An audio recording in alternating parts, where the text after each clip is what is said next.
રાજ્યમાં બીઝેડની Ponzi scheme બાદ block ઓરા કંપનીની પોન્ઝી સ્કીમ સામે આવી છે ત્યારે ફરિયાદી મોહસિન મુલ્તાની સામે જીએસટીવી વાત કરી હતી। ઉલ્લેખનીય છે કે ક્રિપ્ટોકરન્સીમાં રોકાણના નામે રાજકોટના 40 રોકાણકારો સહિત ગુજરાતના 8000 જેટલા રોકાણકારોના રૂપિયા 300 કરોડ ડૂબ્યા છે। આ મામલે ભોગ બનનાર રાજકોટના વેપારી સહિતના રોકાણકારોએ પોલીસ કમિશનર સમક્ષ આ મામલે આ કંપનીના ફાઉન્ડર, મેનેજર, ભાગીદાર તથા સૌરાષ્ટ્રના માર્કેટિંગ અને ગુજરાત હેડ સામે ગુનો નોંધવાની માંગ સાથે રજૂઆત કરી છે।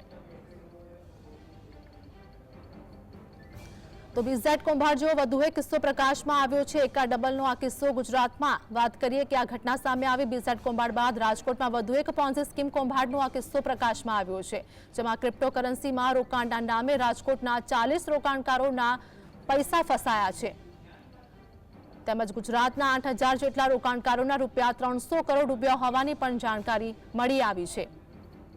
તો ભોગ બનનાર રાજકોટના વેપારી સહિતના રોકાણકારોએ પોલીસને રજૂઆત પણ કરી છે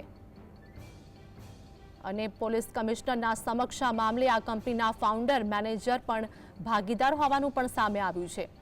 તો સૌરાષ્ટ્રના માર્કેટિંગ અને ગુજરાત હેડ સામે ગુનો નોંધવાની માંગ અને આ સાથે જ રજૂઆત પણ કરવામાં આવી છે।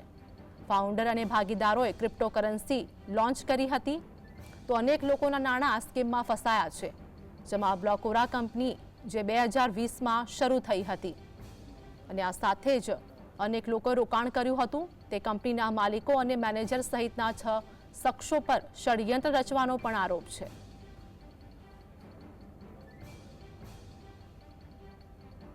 ગ્રુપના પોન્ઝી કૌભાંડ બાદ વધુ એક પોન્ઝી કૌભાંડ છે તે રાજકોટમાં સામે આવ્યું છે। પોન્ઝી સ્કીમ હેઠળ કેટલાક જે અરજદારો છે તેમના દ્વારા અરજી છે તે કરવામાં આવી છે। સમગ્ર મામલો શું છે, આપણે જે અરજદાર છે તે આપણી સાથે છે, આપણે તેમની જોડે વાત કરવાનો પ્રયત્ન કરશું। શું નામ આપનું? મોહસિન રશીદભાઈ મુલ્તાની। આપના દ્વારા અરજી કરવામાં આવી છે, કેના વિરુદ્ધ કરવામાં આવી છે, સમગ્ર મામલો શું છે?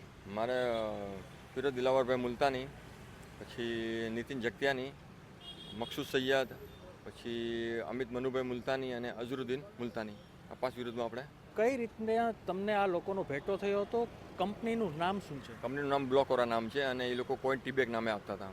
રાજકોટમાં અંદાજિત કેટલા લોકો હશે અને રાજ્યમાં કેટલા લોકો હશે? તમે કેવી રીતના છેતરાયા, તમને કેમ ખ્યાલ આવ્યો? એ અમને લગભગ 2022માં 9મા 10મા મહિનામાં એમને પૂરું રિસર્ચ કર્યું પૈસા નાખ્યા પછી એમને ખબર પડી કે આ તો કઈ જગ્યાએ લિસ્ટિંગ જ નથી, કેવું આ કોઈની કોઈ વેલ્યુ જ નથી। પણ એ લોકો એવું કહેતા હતા કે $61 $300 પછી વેચો, તમે અત્યારે વેચવા જ દેતા નહોતા। અત્યારે અમને લોકોએ વિડ્રોલમાં આપી દીધા હતા અમે લોકોને 2022માં 7મા 8મા મહિનામાં। પણ એ વિડ્રોલ કહે કે તમે વેચતા નહીં, $300 આરામથી વેચજો ને પૂરેપૂરા પૈસા પૂરું વળતર મળે તમને, એમ કરીને અમારા કોઈને અંદર રહેવા દીધા। કેવું એ લોકોએ? કંપનીનું નામ શું છે? અને બ્લોક ઓરા નામ છે કંપનીનું અને ટીબેક કોઈન આપતા હતા એ લોકો। અંદાજિત રાજકોટમાં કેટલા લોકો હશે? અમે લોકોએ લીગલી અરજી કરી છે, અમે લોકોએ લગભગ 12 જણાએ અને ટોટલ રાજકોટમાં 35 થી 40 જણા નીકળ્યા। અને આખા રાજ્યમાં કેટલા હશે અંદાજિત? આખા રાજ્યમાં લગભગ 7-8 હજાર જણા જેવા હશે। કેટલા રૂપિયાનું કૌભાંડ હશે અંદાજિત? આ લોકો હવે આંકડો તો પરફેક્ટ કઢાય નહીં, પણ લગભગ 250-300 કરોડ ઉપર હશે। કેવું ખાલી ગુજરાતની બહાર ઘણું ફ્રોડ કરેલું છે। પુણે આ લોકોને ફરિયાદ થઈ છે, મહારાષ્ટ્રમાં ફરિયાદ થઈ છે, દિલ્હી પણ ફરિયાદ થઈ છે। આ લોકોને આખું નેટવર્ક જ હતું। કેવું કેટલાક લોકો છે તે આ પોન્ઝી સ્કીમમાં કૌભાંડમાં જે રોકાણ કર્યું હતું અને કેટલાક લોકો છે તે છેતરાયા છે।